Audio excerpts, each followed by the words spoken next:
ঋণ করো ঘি খাও, ঋণ করে ঘি খেয়ে জমিদারি করো, তাও ঋণ করো। এই প্রবাদটিকে সরকারি দলের কিছু সদস্য খুব সিরিয়াসলি নিয়েছে। ঋণ খেলাপিদেরকে ঋণ খেলাপি বলতে হবে।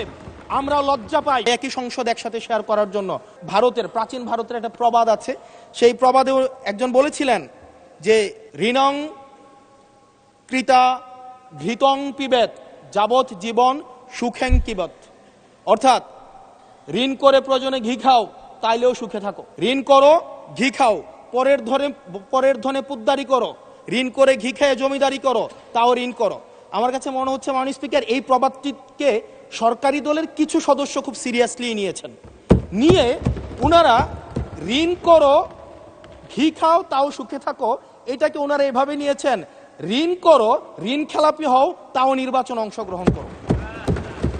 মাননীয় স্পিকার, আমরা দেখলাম এই সংসদে আমরা মাননীয় অর্থমন্ত্রীর কাছ থেকে আমরা কোনো স্পষ্ট কোনো কর্মসূচি আমরা পাই নাই।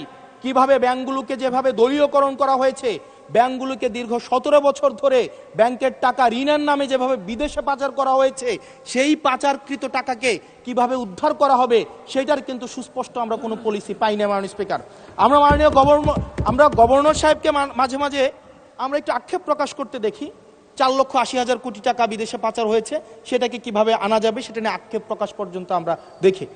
মাননীয় স্পিকার, এই যে ঋণ খেলাপি, পাঞ্জাবের জগতে একটি বিশ্বস্ত নাম শাবাব এথনিক ওয়্যার যারা আছে, নির্বাচনের আগে একটা কমন একটা স্ট্রাকচার, 5 বছর কোনো খোঁজখবর থাকে না, তফসিলের আগে সেখানে একটু কোর্টে যাবে, কোর্টে গিয়ে ওই ঋণ খেলাপির উপরের এই অর্ডারটার উপরে একটা স্টে দিবে এবং 2% দিয়ে আবার রিশিডিউল করাবে।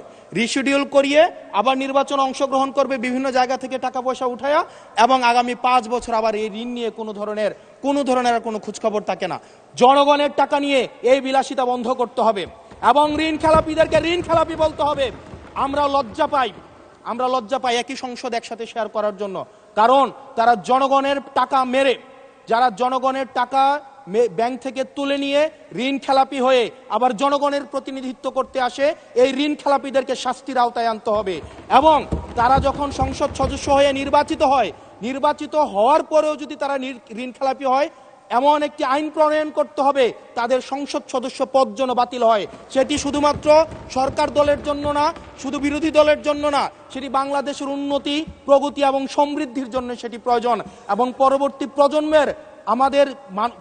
প্রজন্মের কাছে আমাদের দায় মুক্তির জন্য এটি প্রয়োজন। মাননীয় স্পিকার, আমাদের যেই জায়গায় টাকা পাচার করা হয়েছে, অন্তর্বর্তীকালীন সরকার একটি শ্বেতপত্র প্রকাশ করেছে। এই শ্বেতপত্রতে দেখানো হয়েছে 28 লক্ষ কোটি টাকা হচ্ছে বিদেশে পাচার করা হয়েছে।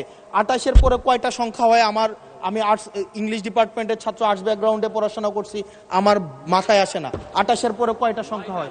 28-এর পরে 9টা না, এটাও হয় নাই।